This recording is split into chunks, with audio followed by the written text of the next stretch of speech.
Bienvenidos nuevamente a todas y a todos a este ciclo de charlas del Bicentenario que se da en el marco de las conmemoraciones por los 200 años del nacimiento de Bartolomé Mitre. Un ciclo que tiene como objetivo revalorizar el patrimonio tanto material como inmaterial que contiene la institución y retomar aquellos intereses que tenía Mitre para, tratar de pensarlos desde este tiempo. Yo soy Sebastián Raya, soy historiador y archivista responsable del Archivo Histórico del Museo Mitre. Y seguimos charlando sobre los temas que le interesaban a Mitre, y en esta oportunidad vamos a charlar sobre un tema que por ahí uno no hace una asociación automática con Mitre. Y sin embargo es un tema que él dedicó mucho tiempo y mucho trabajo. Me refiero a la lingüística americana. Y es por eso que para charlar sobre esto nos acompaña una especialista en los trabajos de Mitre sobre este tema. Me refiero a la doctora Sofía Di Mauro. Así que Sofía, un placer contar con tu presencia. Bienvenida. Bueno, muchas gracias. Muchas gracias por estar hoy con nosotros. Sofía Di Mauro es doctora en letras por la Universidad de Córdoba. También es docente e investigadora del CONICET. Sus investigaciones se orientan a la lingüística antropológica y a la sociología del lenguaje. Y sobre estos temas ha trabajado, entre otros autores, con Mitre. Su tesis doctoral se ocupa de la investigación y análisis del catálogo razonado de Mitre, como un corpus central para reflexionar sobre los comienzos de la lingüística indígena americana en Argentina. Y de esta manera podemos encontrar en sus trabajos unos artículos interesantes que intersectan lo que es la lingüística americana con la obra de Mitre. Como por ejemplo el artículo publicado en el 2020 que se llama Un hallazgo lingüístico, los trabajos de Mitre y Lafone Quevedo sobre la doctrina cristiana y catecismo en la lengua ayintiac, del padre Valdivia. También en el 2019 publicó Máquinas de papel y lenguas indígenas americanas, los archivos de trabajo de Samuel Lafone Quevedo y Bartolomé Mitre. Y en el 2018 publicó El catálogo razonado de Bartolomé Mitre y la lingüística indígena americana a fines del siglo XIX en Argentina. Así que, Sofía, me gustaría, para comenzar esta charla, que nos introduzcas un poco en el mundo de la lingüística, en el uso de la lengua, las ideas lingüísticas que comenzaban a atraer el interés de los intelectuales ahí en la segunda mitad del siglo XIX.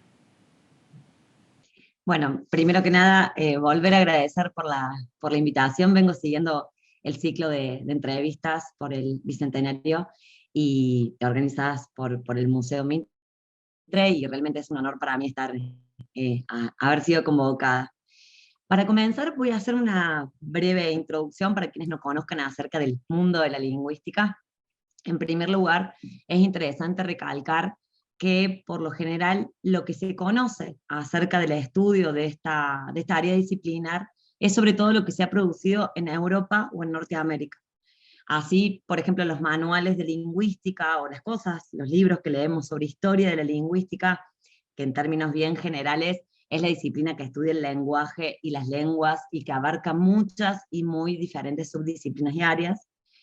Estos manuales, decía, nos enseñan por lo general lo que en otras partes se ha producido. Y en ese sentido es que hemos notado la importancia también de conocer y estudiar lo que se ha hecho en nuestras latitudes sobre lingüística en general, pero en particular sobre lingüística americana y sobre lenguas indígenas, que también es muy poco conocido.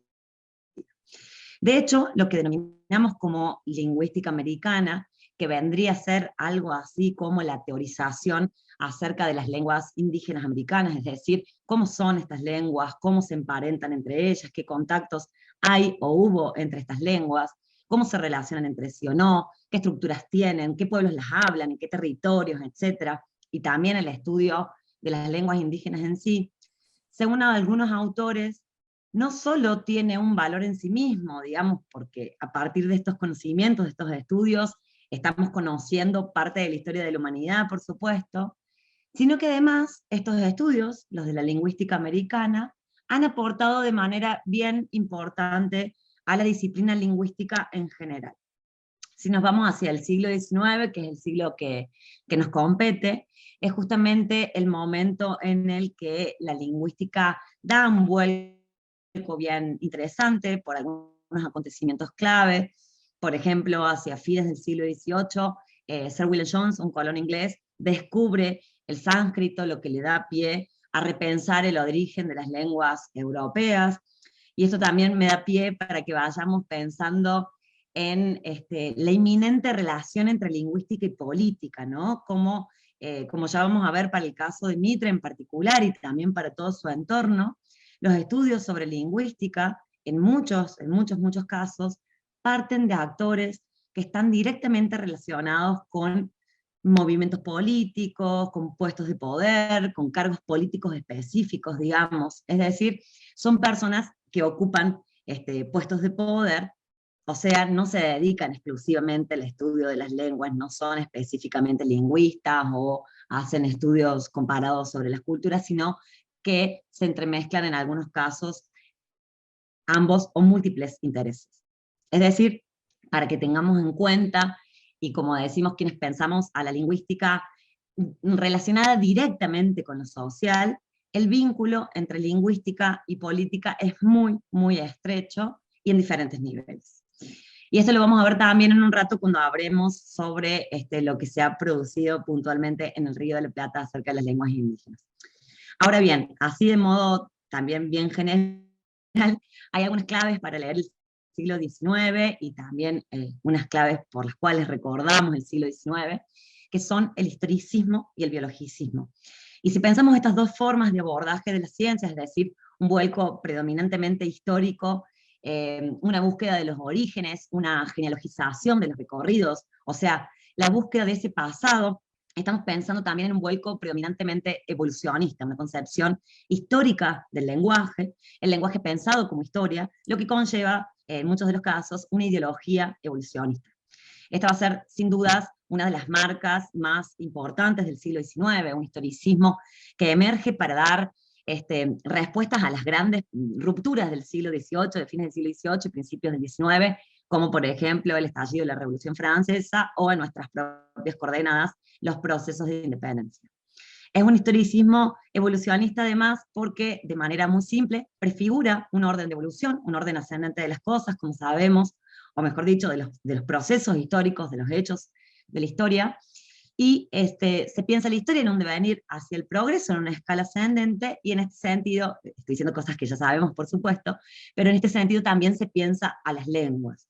Y uno de los postulados más importantes de este siglo será el de August von Schlegel, de la tipologización de las lenguas según su estructura, en la famosa tipologización tripartita, monosilábicas, aglutinantes y flexivas, tipologización que tendrá, por supuesto, un basamento evolucionista, digamos, es decir, las lenguas monosilábicas pertenecen a una etapa primigenia de la evolución de un pueblo, de una sociedad, las aglutinantes de una escala mayor, y finalmente las flexivas serán las más evolucionadas. Y vamos a entender en este momento de la explicación que justamente las lenguas flexivas son casi todas las lenguas europeas, ¿no? Y volvemos a recalcar, para gran parte del siglo XIX, la importancia de la historia en los fundamentos de la lingüística. Historia, lingüística y antropología van de la mano, son como las puertas de acceso a los misterios de la humanidad para explicar y ordenar justamente lo desconocido. Y es precisamente el lenguaje el que va a dar las pruebas, digamos, de esas etapas lógicas de la evolución, que tendría la evolución. Y en el siglo XIX, entre otras cosas, se va a intentar demostrar que el lenguaje también tiene un principio de evolución donde se apoya la sociedad y el pensamiento. Es en este contexto epistemológico, digamos, en donde ubicamos al americanismo, que podemos caracterizar como un movimiento, por llamarlo de alguna manera, o tal vez una corriente científica, y en relación a lo que denomina Horacio Crespo como americanística moderna, se trata de todo tipo de trabajos, de todo tipo de estudios, con una marcada hibridez disciplinaria, dice Crespo, al punto tal que en un mismo estudio, por ejemplo, vamos a leer cuestiones sobre lengua, sobre el suelo, sobre el clima, sobre las medidas antropométricas del cerebro, digamos, hay esa hibridez disciplinaria bien, bien explícita.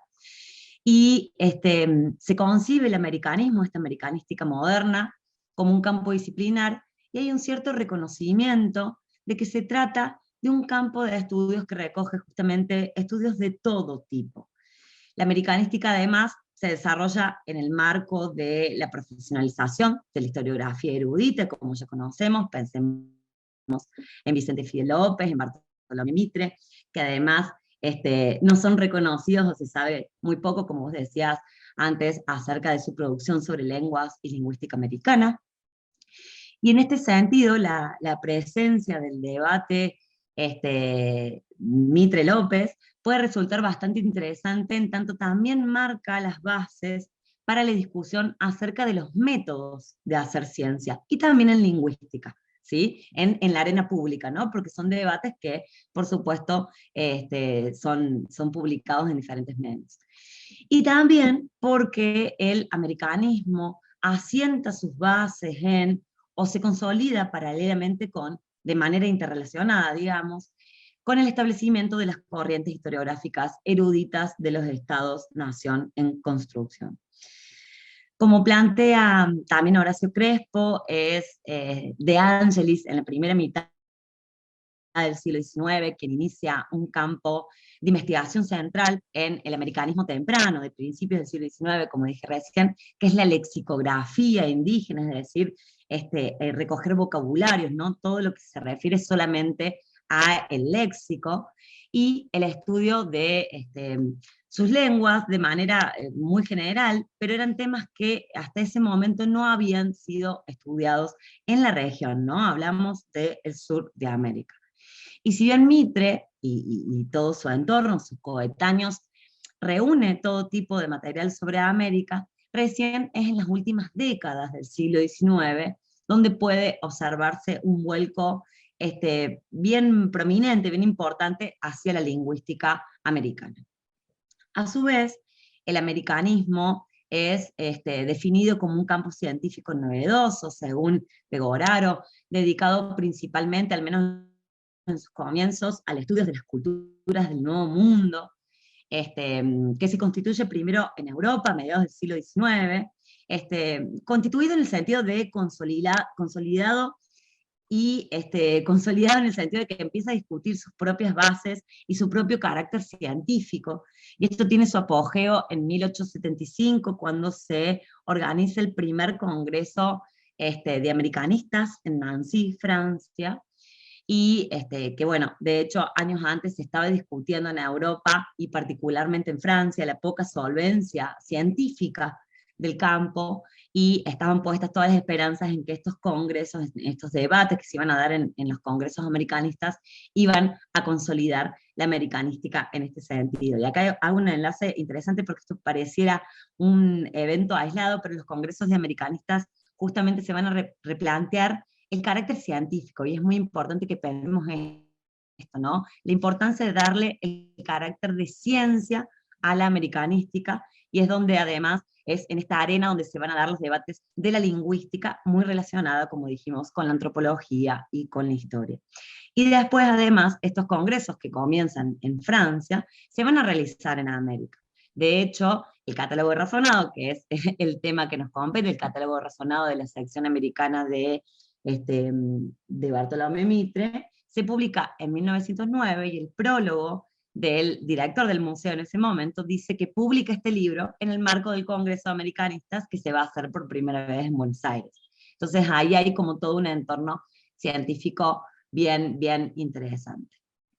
Por otra parte, bueno, como ya sabemos también, en nuestras coordenadas en América del Sur, hubo toda una serie de migraciones de los exiliados, los denominados proscriptos, y esto lo nombro también porque ya sé que ya lo sabemos y ya lo hemos estado conversando, pero porque es significativo el momento de pensar en las redes que se van conformando y para los temas que nos interesan particularmente. Por ejemplo, ya sabemos, Mitre se exilia al Uruguay, después pasa por Bolivia, por Perú, termina en Chile, y en todo ese recorrido, digamos, se va contactando con gente, forma parte de distintos círculos intelectuales, funda distintos diarios también. Entonces acá hay como todo un contexto, un contexto de producción donde también va, valga la redundancia, produciendo distintos artículos y contactándose con gente por estos temas en particular también.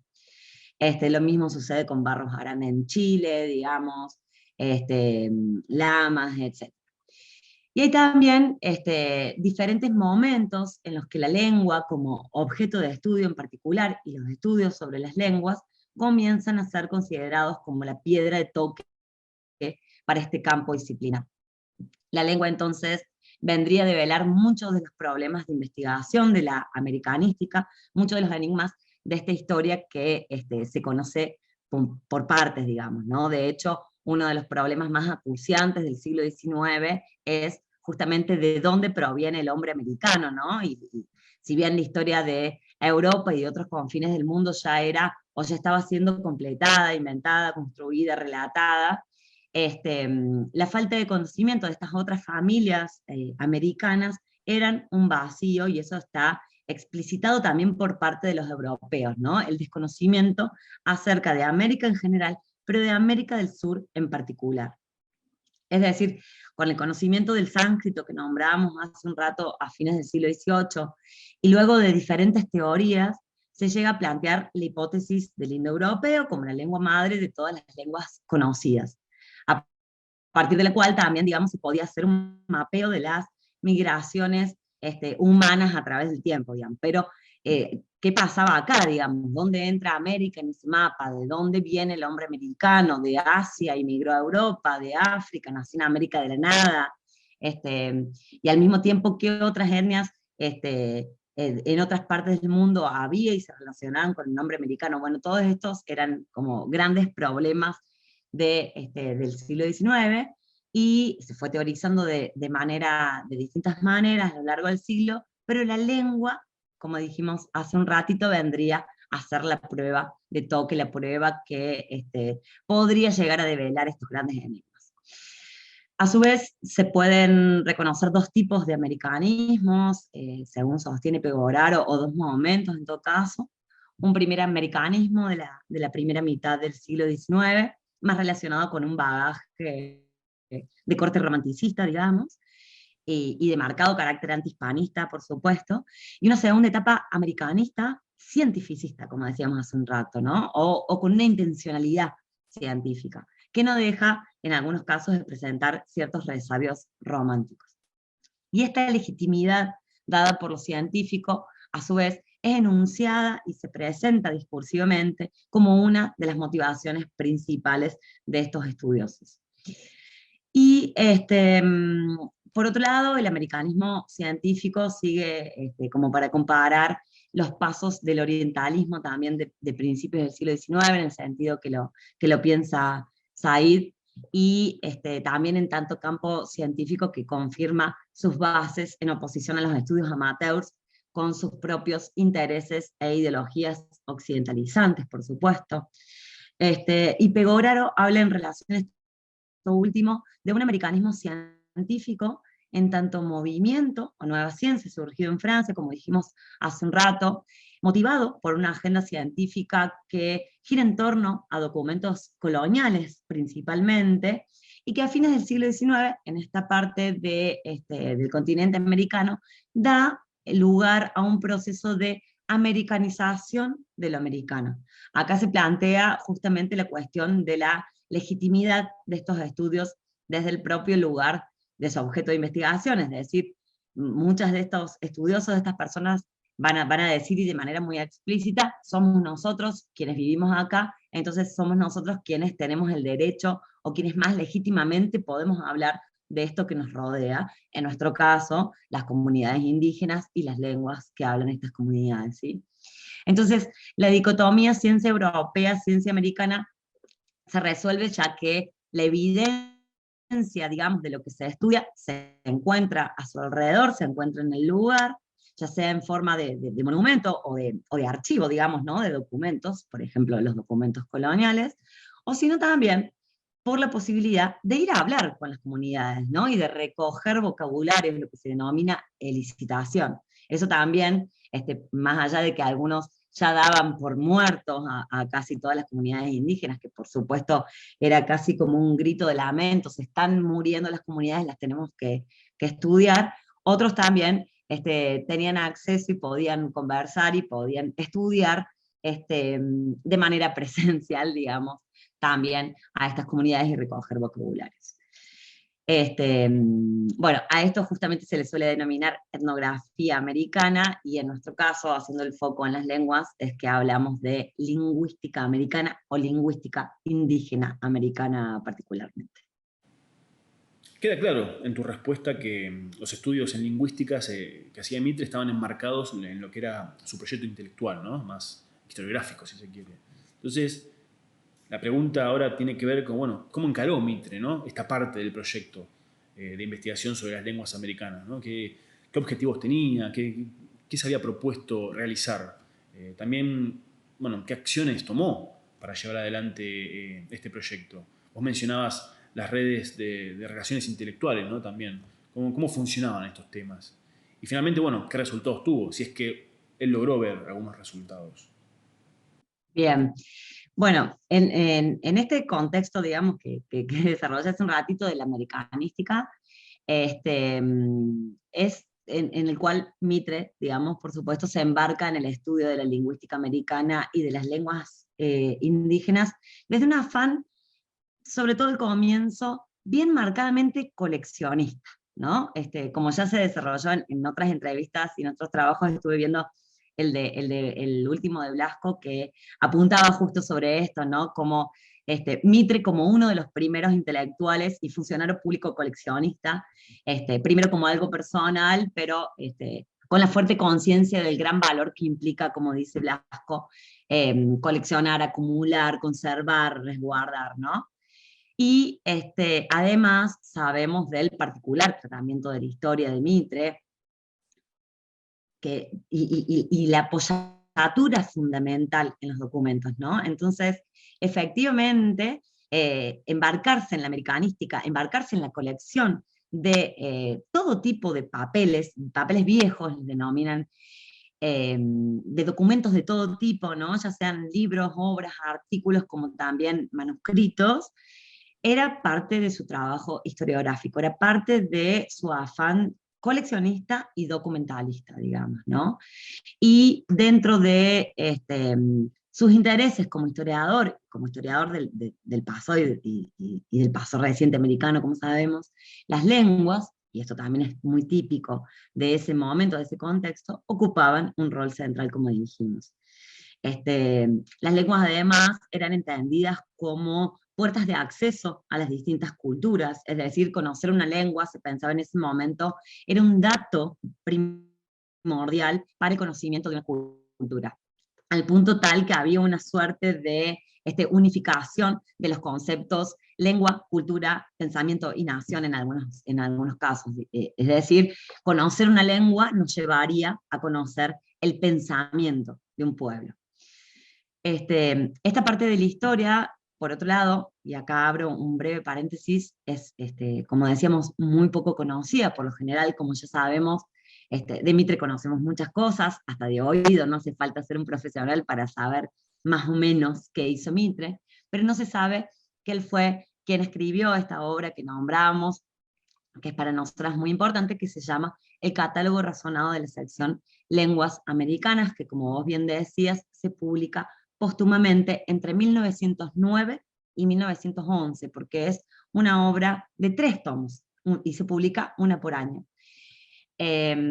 Nosotros en realidad llegamos un poco de casualidad a esta obra, estábamos estudiando con la doctora Beatriz Vixio las producciones de Samuel Lafone Quevedo, que nombraste también hace un rato, que es un estudioso que produjo también muchos y muy vastos materiales sobre lenguas indígenas, denominadas por él lenguas argentinas, esto es significativo, y a partir de esos materiales pudimos crear como una suerte de mapas de las relaciones que se daban entre las distintas personas de ese entorno, lo que nosotras denominamos como círculo americanista, y que según fuimos indagando, gravitaban alrededor de la biblioteca de Mitre, como ya sabemos, una de las bibliotecas más grandes, más vastas de América del Sur en ese momento. Y por lo cual también, como indicaba Blasco, apenas fallece Mitre, su casa es convertida en museo, ¿no? Entonces, bueno, nos dimos con la existencia de esta obra, que, apenas por su título nos parecía que teníamos que estudiarla, ¿no? Catálogo razonado de la sección Lenguas Americanas. Eso ya lo vamos a ver ahora en un ratito, qué implicaba esto de razonado y cómo se relaciona también con su particular tratamiento de la historia. Entonces, en este marco de un creciente interés por las cuestiones americanas, como ya dijimos antes, por un marcado coleccionismo, por acumulación de materiales y de creación de grandes bibliotecas, enormes bibliotecas, en el que se otorgaba un gran valor al tener una gran biblioteca sobre estos asuntos en particular, ¿no? La biblioteca de Mitre es la biblioteca americana, y donde además había una muy interesante circulación de la información a partir de las conexiones que se daban entre las personas a nivel sudamericano. Pienso de nuevo en Barros Arana en Chile, en Andrés Lamas de Uruguay, en Juan María Gutiérrez, en Gregorio Beche, en el propio Lafone Quevedo, que residía en su ingenio de Catamarca, es decir, se puede hacer como un mapa de los recorridos a partir de la correspondencia entre ellos, ¿no? Y cómo iba circulando la información. A partir de estas redes, digamos, se va produciendo y se va acrecentando el conocimiento sobre la lingüística americana, en particular desde esta americanística que desarrollamos hace un rato. Y no solo se trata, digamos, de acumular material sobre estos asuntos, digamos, y acá quiero resaltar esta parte, sino que en generar conocimiento sobre estos temas. Y es precisamente a lo que me refería al comienzo cuando decía que de lo poco que conocemos sobre las producciones más locales en materia de lingüística, y si bien en muchos de los casos se trata de un conocimiento que tal vez es fragmentario, que tal vez es poco científico, entre comillas, digamos, a veces es infundado y seguramente en muchos de los casos desde un marcado prejuicio acerca de las lenguas y las comunidades que hablaban y hablan esas lenguas, sí podemos afirmar que hay un interesante caudal de material producido desde acá, desde Sudamérica, desde Argentina, desde el Río de la Plata, desde nuestras latitudes, con un diálogo bien fluido entre los productores, entre los estudiosos locales, y también con estudiosos de Norteamérica y Europa. Y eso también es interesante, porque podemos ver de qué manera estaban dialogando con las corrientes que estaban, digamos, de moda, o que estaban marcando la agenda en relación a los paradigmas científicos lingüísticos de ese momento, ¿sí? Había una conversación y un diálogo también, y había un interés por parte de Europa y de Norteamérica, que eran quienes marcaban la agenda científica, digamos, por conocer qué era lo que se producía acá en Sudamérica. Eso también me parece que es bien importante, ya que se desconocía, como dije hace un rato, qué era lo que sucedía en América del Sur. Hay muchos estudiosos, sobre todo en Norteamérica, que producen desde principios del siglo XIX cuestiones relacionadas sobre lingüística indígena americana, pero siempre hay un vacío sobre América del Sur. Entonces, con esto quiero recalcar, hay una demanda, digo, en este contexto, ¿no? Para que veamos por qué también Mitre se embarca en esta empresa poco conocida. Hay una demanda acerca de la información sobre los pueblos indígenas y las lenguas, sobre todo sobre las lenguas indígenas, por la importancia que le asignamos a la lengua en la historia, como dijimos hace un rato, en el sur de América. Y volviendo a Mitre específicamente, investigando entre sus papeles de trabajo, en su archivo personal de investigación, hemos sacado la conclusión, leyendo algunos borradores y su correspondencia, que Mitre comienza con el armado de este proyecto del catálogo hacia 1875 y quizás antes, es decir, imagínense, si no llega a publicarlo en vida, él fallece en 1906, estamos hablando de casi más de 30 años que él está armando este catálogo, ¿no? Esto lo leemos en una extensa carta, digo la clave de que empezó en el 75, pero también hay algunas otras pistas de que en realidad había comenzado muy de a poco algunos años antes, pero de manera bien explícita lo vemos en una carta a Barros Arana de 1875, una carta muy, muy extensa, es una de las cartas más importantes que se recoge en la correspondencia que publica también el Museo Mitre, ahí a comienzos de siglo. donde Mitre le comenta, entre otras cosas, entre muchísimas cosas, porque habla de todo en esa carta, le comenta acerca de un posible ordenamiento de su catálogo, ¿no? Entonces ahí tenemos como un primer índice que él arma y que después, bueno, cambia bastante ya hacia fines del siglo XIX. Y este catálogo, como dijimos, no lo llega a publicar, pero sí es una de las primeras, es la primera publicación del Museo Mitre. Esto también me parece importante como para otorgarle el valor al catálogo, y como dijimos, el catálogo publicado por el Museo Mitre en el contexto del Congreso Americanistas que se va a realizar en Buenos Aires, ¿sí? Y es la primera vez que se realiza en Buenos Aires, en 1909. El editor del catálogo es Luis María Torres, y es quien se encarga de ordenar toda esa gran cantidad de borradores que Mitre había dejado, que bueno, vamos a aclarar, por ser Mitre, estaba muy bien ordenado, digamos, ¿no? Hasta él había hecho como una tapa, una portada del catálogo, había puesto tirada de 200 ejemplares, o sea, lo tenía todo completamente previsto y ordenado. Pero bueno, y también se había hecho imprimir unas fichas de biblioteca que decía justamente catálogo, Biblioteca Americana, donde él iba reseñando cada una de estas entradas del catálogo, digamos, ¿no? Y se recogen en esta obra más de 650 entradas sobre todo lo producido sobre América, sobre lenguas americanas, eh, sobre todo América, ¿no? Desde el sur hacia el norte, desde la época de la colonia hasta ese momento en particular. Y el centro de la obra, de esta obra del catálogo razonado de la sección lenguas americanas, es la cuarta parte de estos tres tomos, como dije, que es la que trata sobre lenguas americanas en particular, y está ordenada geográficamente desde el sur de América hacia el norte de América. Todo esto lo cuento para que veamos el porte de la obra, ¿no? La gran cantidad de información que contiene. Y una de las cuestiones más interesantes de este catálogo, y por lo cual nos resultaba tal vez clave para el armado de este momento de la historia de la lingüística en Argentina, es que Mitre no solo lista cada una de las obras, como si fuera un catálogo de biblioteca, digamos, ¿no?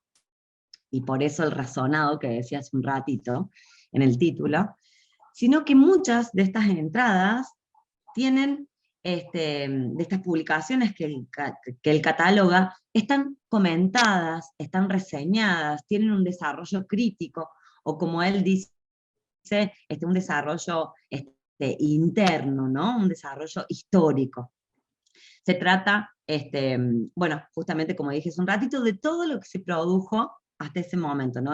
También esta idea del catálogo que era muy decimonónica de recoger todo lo que se había producido hasta ese momento. Bueno, esto es ultra específico sobre lingüística americana y lenguas indígenas. Y recordemos, todo esto él lo tenía en su propia biblioteca. Entonces, bueno, realmente es una empresa enorme y es por demás interesante toda la información que hay ahí.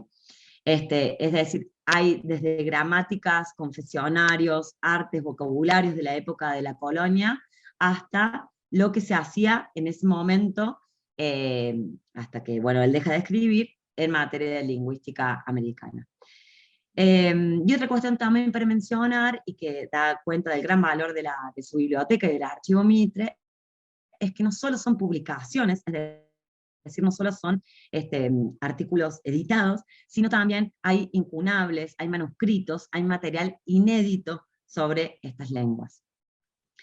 Bueno, y volviendo a eso que dije hace un rato del círculo americanista, nosotras hemos pensado en una cuestión clave del funcionamiento de esta red americanista o esta red de relaciones, como para seguir caracterizando al americanismo local, y es que hay ciertas prácticas eruditas, digamos, y ciertas operaciones materiales que podemos analizar en cada uno de los actores que conforman esta red de intercambio que se sostiene justamente por un trabajo colaborativo. Y colaborativo en por lo menos dos niveles distintos, digamos. En la conformación de una biblioteca colectiva, en un sentido metafórico, digamos, pero también bien concreto, particularizando cada una de las bibliotecas, y específicamente para la biblioteca de Mitre, y también en el sentido de la circulación de la información en sus distintos formatos y soportes, entendida además como un insumo que es primordial para el desarrollo de las prácticas eruditas, y en un segundo nivel, en la identificación de problemas en los que las lenguas americanas y los métodos para estudiar estas lenguas se pueden observar, por ejemplo, en las distintas discusiones que se dan en este entorno, en este círculo americanista. Pensemos de nuevo en la controversia Mitre-López, particularizada sobre lenguas indígenas, ¿no? Y también en los trabajos colaborativos, o sea, no solo las discusiones en las que uno tiene una opinión y el otro otra, sino en los trabajos que se dan de manera conjunta, que también es bastante común en ese momento, ya que, como vos decías hace un rato, no era tan fácil acceder a la información, a estos materiales, entonces, en muchos casos se comparten esta información, circula de manera solidaria, digamos, y también se citan unos a otros, por supuesto, utilizan los avances o el trabajo medio camino que dejó otro estudioso para continuar con esa investigación. Se intercambian los datos, la información, los materiales, etc. Esto es muy común, por ejemplo, y nosotros lo hemos estudiado entre Mitre y Lafone Quevedo, que básicamente con el trabajo de la lengua Alientrac trabajan, estudian, escriben a cuatro manos, básicamente. Bien. Sí, me gustaría saber el contenido, ¿no?, de sus producciones sobre lenguas y arqueología americana. Contanos un poco de qué se trataban los trabajos que efectivamente publicó, ¿no? Y también dónde publicaba este tipo de trabajos. Hay alrededor de 7 publicaciones por separado que Mitre hace, además de las que luego se integran en el catálogo, ¿no? Que publica, es decir, en vida, por supuesto, sobre arqueología y lingüística americanas, como él mismo las denomina, algunas de las cuales tuvieron una interesante repercusión, en el sentido de que generaron algunos debates en el ambiente americanista, en el ambiente de la americanística. Hay un primer ensayo basado en las anotaciones que él hace de su viaje a las ruinas de Tiahuanaco en 1846, que después reescribe y recién publica en 1879, y ahí es bien interesante porque hay, si bien son anotaciones de viajes y habla de muchas otras cosas, también habla acerca de la lengua, y ahí se va, digamos, cimentando todas unas ideas que él después, hacia la década de los 90, de 1890, va a reforzar con algunos fundamentos que ahora voy a pasar a comentar. En 1881, además, publica en la Nueva Revista de Buenos Aires una obra denominada Ollantay, estudios sobre el drama quechua. Y esta obra también es bien importante porque lo coloca en una controversia con Clemens Markham y con Vicente Fidel López, que 2 años después sacan otro artículo respondiendo todo lo que había dicho Mitre, digamos, en contra de los posicionamientos acerca de Mitre. También, bueno, hay otros artículos en 1895, Lenguas Americanas en el Mije y el Zoque, que también lo introduce en una discusión con un americanista muy importante, que es Daniel Brinton, un norteamericano. Bueno, y en la década, justamente como decía recién, en 1890 podemos apreciar una producción más vinculada con lo lingüístico específicamente. Esa última década es clave, y en esta etapa se involucra en asuntos bien específicos, y vamos a observar ahí que hay una línea argumentativa que se fue cimentando desde las ruinas de Tiahuanaco, donde se reflejan ciertas representaciones sociolingüísticas, decimos nosotros, sobre lo indígena, ¿no? Ciertas ideas de sus lenguas que, por supuesto, se enlazan con ideas acerca de estas personas que hablan estas lenguas, ¿sí? Este posicionamiento se sigue desde las ruinas de Tiahuanaco, pero también lo podemos ver en trabajos posteriores como el Araucano y el Alientiac, que es un trabajo basado en los manuscritos del padre Valdivia de 1606-1607, y el artículo sobre el Mije del Zoque que nombré recién.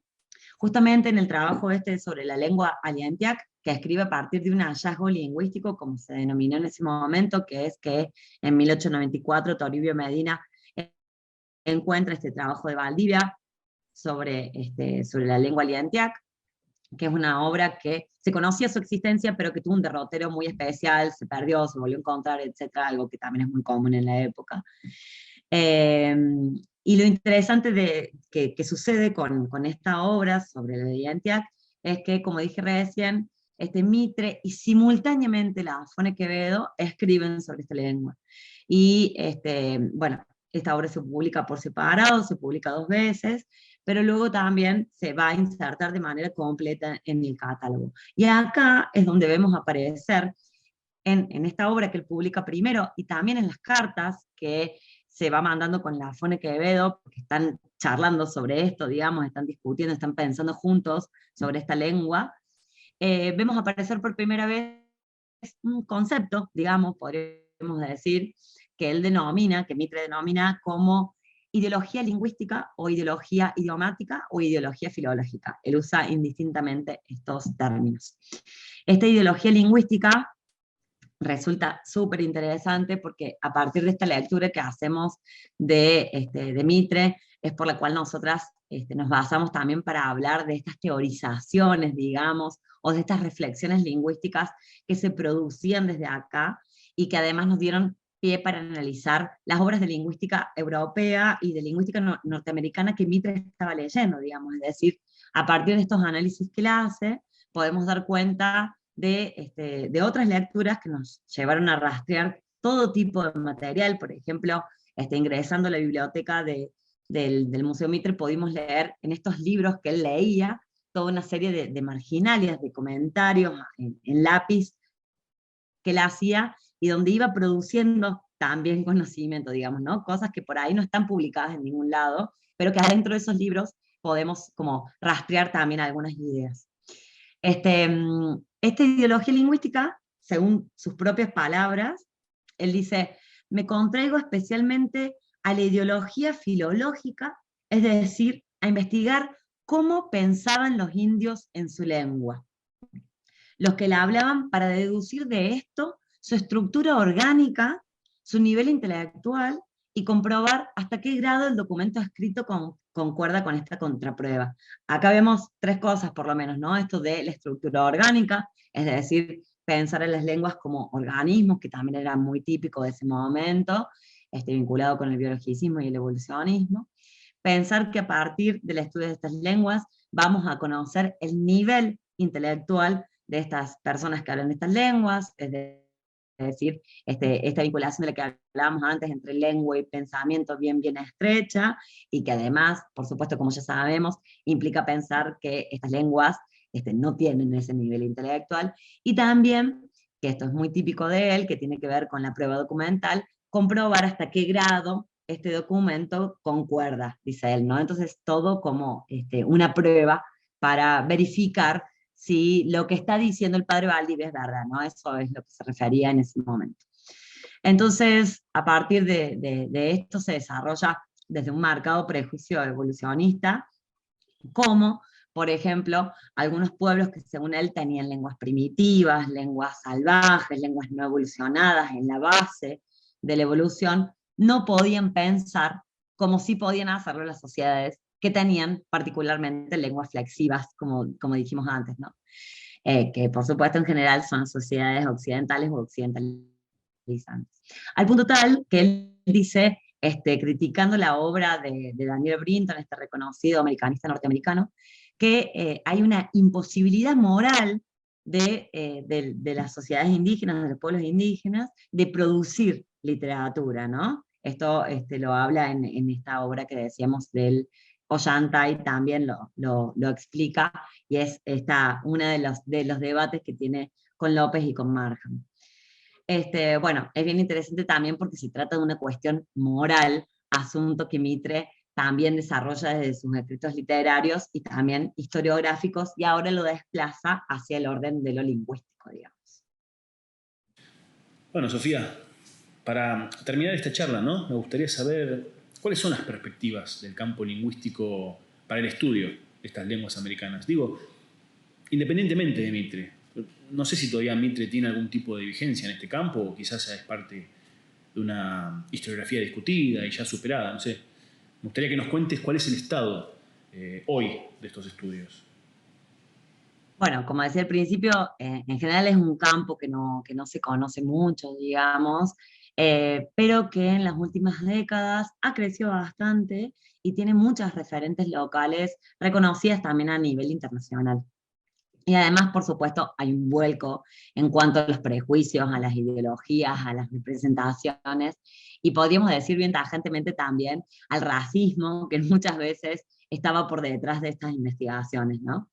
Sobre todo, me interesa remarcar que a partir de los movimientos de reivindicación indígena y de autoafirmación de estos pueblos y estas comunidades, sobre todo en los años 90, estos actores, es decir, las personas que han pasado a tener un rol bien central en estos estudios y en el avance de estas investigaciones, porque entienden justamente que revalorizar, estudiar, aprender, enseñar, mantener sus propias lenguas, son lenguas ancestrales, son lenguas maternas, y no las lenguas que les han sido impuestas, siempre en marcos de imposiciones, por supuesto, coloniales, violentas, y también debemos decirlo en la conformación de gran parte de los estados nacionales en los que se castellanizó y se impuso la lengua española. Esta conciencia sobre la visibilización de estas lenguas ha impulsado importantes procesos de revitalización de lenguas indígenas, para los cuales, por supuesto, también precisamos que el Estado tome cartas sobre el asunto y genere políticas públicas específicas, políticas lingüísticas, porque como sabemos, el derecho a las lenguas, los derechos lingüísticos, son también la puerta de acceso a otros derechos, como derechos fundamentales como la justicia, la salud, la educación, etc. En relación particularmente al legado de Mitre, a esta obra en particular, podemos decir por lo menos dos cuestiones. Por un lado, lo que hemos leído en el catálogo, en sus otros artículos y en sus papeles de trabajo, sus borradores, sus manuscritos, las correspondencias, etc., nos sirvió particularmente para pensar las formas de trabajo, los métodos y específicamente las ideas acerca de las lenguas indígenas. Lo que implica, como ya dijimos, las representaciones que se sostenían, que se construían y que se reproducían acerca de los pueblos y las comunidades que hablaban o hablan actualmente esas lenguas. Es decir, cómo desde la ciencia o desde los discursos eruditos, desde los discursos de poder, por supuesto, además está decir el peso de la voz de Mitre y del diario La Nación, cómo se instauraba y se consolidaba, se reproducían ciertas ideologías lingüísticas que formaban, y hasta hoy forman parte del sentido común de gran parte de la sociedad. Eso por un lado.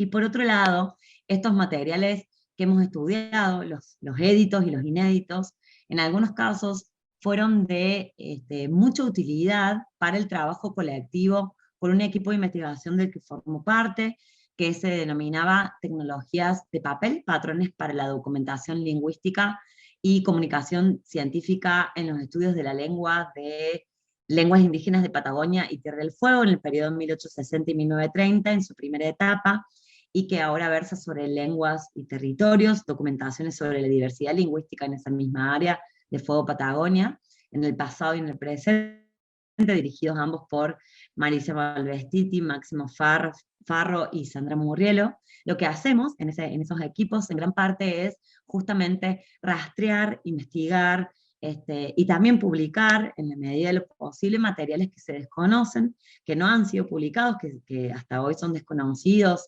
e inéditos, y que eventualmente pueden ser útiles para la revitalización de alguna de esas lenguas o para el patrimonio de las personas hablantes de estas lenguas. Sofía, fue un placer tenerte acá con nosotros, que nos hayas contado sobre estos temas tan interesantes. Te agradecemos la participación. Muchas gracias. Y saludos a todos los que nos están viendo y nos vemos en la próxima charla.